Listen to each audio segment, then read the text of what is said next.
Hey. Let me ask you a question.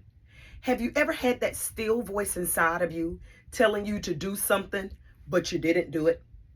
Or you were hesitant to do it? You were afraid to do it? Hmm. You and everybody else, including me. Hi, I'm Terry. I like to be called the churn auntie. Take a look at the very first closet conversation, and you will see why I call myself the churn. Yeah, I said it right. Churn auntie.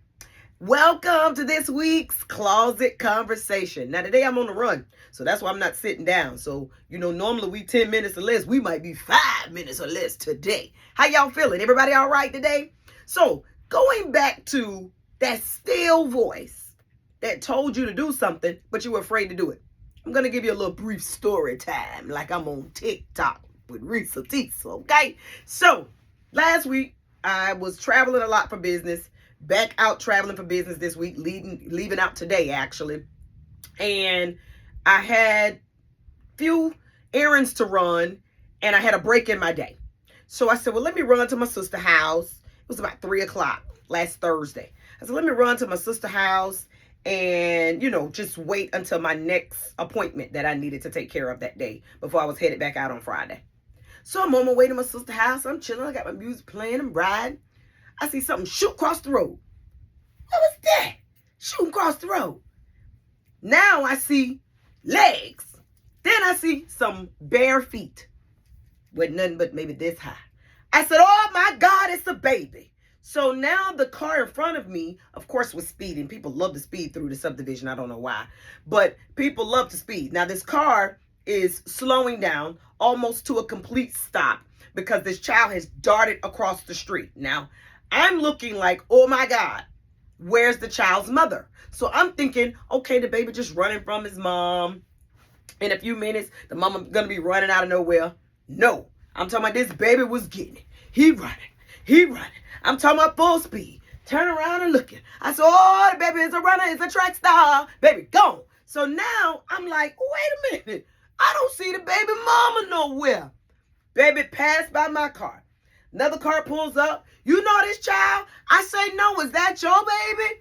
They say, no, I don't know this baby. I said, we can't just leave the baby out here.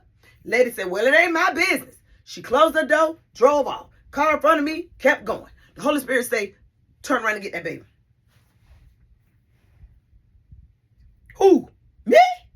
Turn around and get the baby? Holy Spirit said again, Terry, turn around and go get that baby. So now here I go. Park the car, turned around, parked the car, slammed it in park, leaving the door open, and I'm running. I'm talking about I'm running trying to catch this little baby. Baby couldn't be no more than 2. So now I catch up to the baby. And then I realize he's autistic, nonverbal. So now I'm having to soothe him because I know he's overstimulated. Now I'm this stranger. And I didn't grab him, but I just kind of held on him a little tight. And I took both his hands and I kind of put them together and was holding them together with one hand. So now I'm hugging him. He pulling on a neighbor's door. So now the neighbor coming to the door. Now I'm frightened because this Duval, Jacksonville, the Bangum, baby, we shoot first and talk later. So I'm like, wait a minute, ma'am, talking in her ring camera. Don't be alarmed. It's just a little baby. I don't know if this is where he lives. Is this your baby? Don't do anything crazy because now I'm trying to put on high alert to not shoot us, okay? So she comes out. The daughter looks like at the door and shaking her head no, like it's not their child, right? So now I'm pulling him to the side, pulling him to the back, trying to soothe and rubbing his back. Baby, I know it's okay. I know you're frightened, but I know it's going to be okay. I know you can't tell me your name, but my name is Auntie Terry. I'm going to make sure you get back to your mama. I don't care if we got to go to every house. We're going to knock on these doors. So now the mom of the house that we went to, she come to the door. She say, is he, what happened? Is he lost? I said, the baby done broke free from his mom. I said, he looked like he's autistic and he's nonverbal. Can you do me a favor? Move my car out the middle of the street, if you don't mind, and put it in your yard, please, for me. I don't want to let him go because I don't know where he's running to. Now, I'm very familiar that autistic children love water. So my thought was he very well could have been running towards the water, towards the river, towards the pond, towards the lake, towards water. Okay, so now I'm thinking, okay, this is why the Lord told me to turn around. So now I'm holding the baby. He throwing a whole fit. It looked like I done took this child. Hear me? I'm talking about he is falling all out, going all out. I'm talking about doing all kind of stuff. And I'm like, oh, Jesus. People gonna think I'm kidnapping this child. I am not kidnapping this child. You hear me? This is not my child. I'm trying to get this child back to his mama. So here come a van, pulls up, and she calls out his name. I say, hey, you know this child? And she calling out his name like in a manner like, what you doing with him? Honey, I'm trying to find his mama. That's what I'm doing with him. So she was like, I know him. He's my neighbor. So now he see her, and his reaction to her is like he know her. So I feel okay with letting him go to her because he reacted like he knew her, right? His body language was receptive to her. He didn't reject her. So she said, well, I'll take him home. Now, granted, I still don't know who her neighbor is. I still don't know who the mama is. And I'm just, at this point, giving this child to somebody who he seemed like he familiar with. So I'm steady praying, Lord, I hope this child get back to his mama.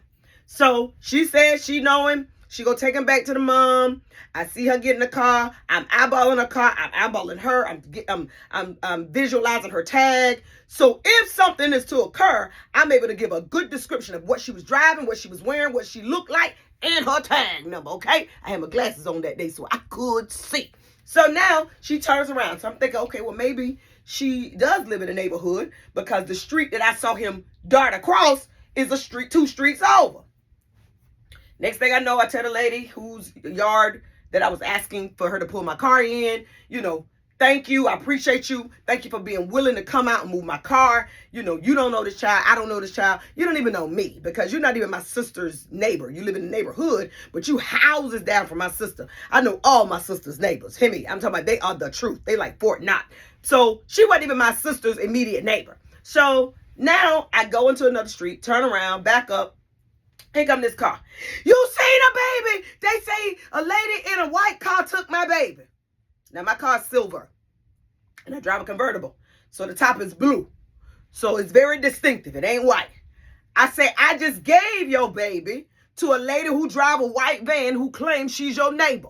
So she jumps out the car, then jump in the car with me. And I said, okay, well, let me take you home. I happen to know this woman, right? Didn't know that her son was autistic, knew she had had a baby, but the child is 2 at this time. I'd never seen the baby. So I wasn't familiar with the baby and didn't know it was hers. And she's in a total panic. And I told her he was fine when I gave him to her. This is what she had on. This is the white van. She said, oh, that is my neighbor. So now her phone is ringing and her neighbor is telling her that she done dropped the baby off to the big brother. So we whipping it. We get back to her house. She giving God praise. And now my heart is racing because I'm really in a total panic, but it is total shock to me that now this baby really got loose, got out of the house, unlocked the door, and it could have went really bad, real fast. She was telling me a story about a friend of hers who her son is autistic, was with his father in Orlando on vacation. He was able to get out of the vacation property and drown. So she's saying that's all she kept thinking about was something, tragic happening like that to her. So she's giving God praise. We sitting in the car. I said, listen, as we're giving God praise, you need to think about this because now you got to safeguard your home again. The locks that you have now, you have to upgrade those locks because he's found a way to get out of the home. Those previous locks don't work for me anymore. They did when he was a little smaller. They did when he couldn't get on his tippy toes and unlock that door. But now he can get out. You got to safeguard. Listen. The Lord gave me a word behind that, right? 2 things.